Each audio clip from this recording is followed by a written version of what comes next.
ہمارا یہ دھرنا ایک عوامی قوت بنتا جا رہا ہے۔ اس لیے میں حکومت سے کہنا چاہتا ہوں کہ ہمارے مطالبات بہت سادہ اور واضح ہیں۔ بجلی کے بلوں میں کمی کی جائے اور جو لاگت ہے اسی لاگت کے مطابق بل آنے چاہیے۔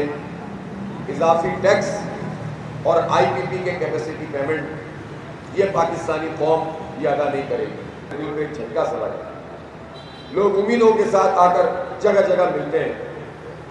بیرون ملک میں بھی جب ہم پہنچتے ہیں تو اوورسیز آتے ہیں اور کہتے ہیں کہ ایک امید پیدا ہو گئی ہے آپ کے اس دھرنے سے، آپ پاکستان کے لوگوں کو ریلیف دلوائیں، آپ جو ہے وہ پیچھے نہ ہٹیں، ہم آپ کے ساتھ ہیں۔ اب یہ پورے پاکستان کی جو امید ہے اس کو ہم اس سے پیچھے نہیں ہٹ سکتے، اور ہم حکومت سے واضح طور پر کہنا چاہتے ہیں کہ بجلی کے یہ بل جس میں ایک مخصوص طبقے کی عیاشی شامل ہو، آئی پی پیز کے نام پر ہزاروں ارب روپے آپ اس طبقے کو ادا کر رہے ہو، وہ بجلی جو بنتی نہ ہو اس کے ادائیگی پاکستان کے غریب مڈل کلاس لوگ کریں، تاجر صنعت کار کریں، یہ قبول نہیں ہے۔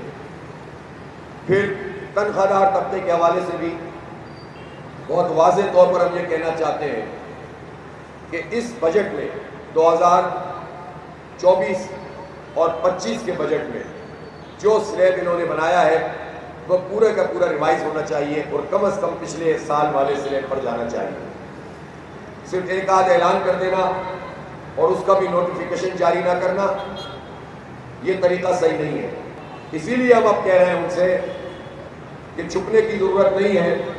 3 دن سے مذاکراتی کمیٹی تلاش گمشدہ کا اشتہار بنی ہوئی ہے، واپس پلٹ کے آئی نہیں ہے، اور یہ سمجھ رہے ہیں کہ یہ نہیں آئیں گے تو ہمارے اعصاب کمزور ہیں، پھر ہم ان سے درخواستیں کرنا شروع کر دیں گے۔ ایسا بالکل بھی نہیں ہوگا۔ آئیے سامنے اسی اسٹیج پر آ کر مذاکرات کیجئے، پورے میڈیا کے کیمروں کو آن کر دیجئے، پوری دنیا کو پتہ چل جائے گا کہ حکومت کے پاس کوئی جواز نہیں ہے کہ وہ لوگوں کے اوپر یہ ظلم کریں، انہیں ریلیف دینا پڑے گا۔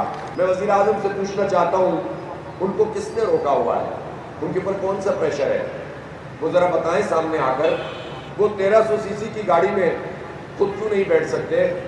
کوئی اگر ان کے پاس بیماری کا سرٹیفکیٹ ہے، اس میں تو پلیٹلیٹس کا مسئلہ نہیں ہوگا نا لیاقت صاحب؟ بالکل نہیں۔ 1300 سی سی میں تو پلیٹلیٹ کا مسئلہ نہیں ہوتا، اور اسی طرح سے ان کو یہ چاہیے کہ وہ کوئی سرٹیفکیٹ دے دیں تو ان کے لیے کوئی الگ ارینجمنٹ ہو جائے گا۔ لیکن اگر نارمل حالات ہیں تو وزیر اعظم یا ان کی بھتیجی وزیر اعلیٰ یا دیگر صوبوں کے وزیر اعلیٰ اور گورنر یا آرمی کے اعلیٰ افسران یا ججز یا جو بھی بیوروکریٹس ہیں، یہ ہمیں بتایا جائے کہ وہ چھوٹی گاڑیوں میں کیوں نہیں بیٹھ سکتے۔ یہ پاکستانی قوم ان کی بڑی گاڑیوں کا پیٹرول، ان کے پیٹرول کا ایوریج اور ان کی یہ مراحت ہم اپنے بلوں میں کیوں ادا کریں؟ اس پہ انہیں کس نے روکا ہے؟ اس پہ وہ کیوں سیاست کر رہے ہیں؟ اس پر وہ کیوں قوم کے سامنے آ کر اپنی مراحت کم کرنے کا اعلان نہیں کرتے؟ سارا بوجھ جو ہے وہ قوم کے اوپر ڈال رہے ہیں۔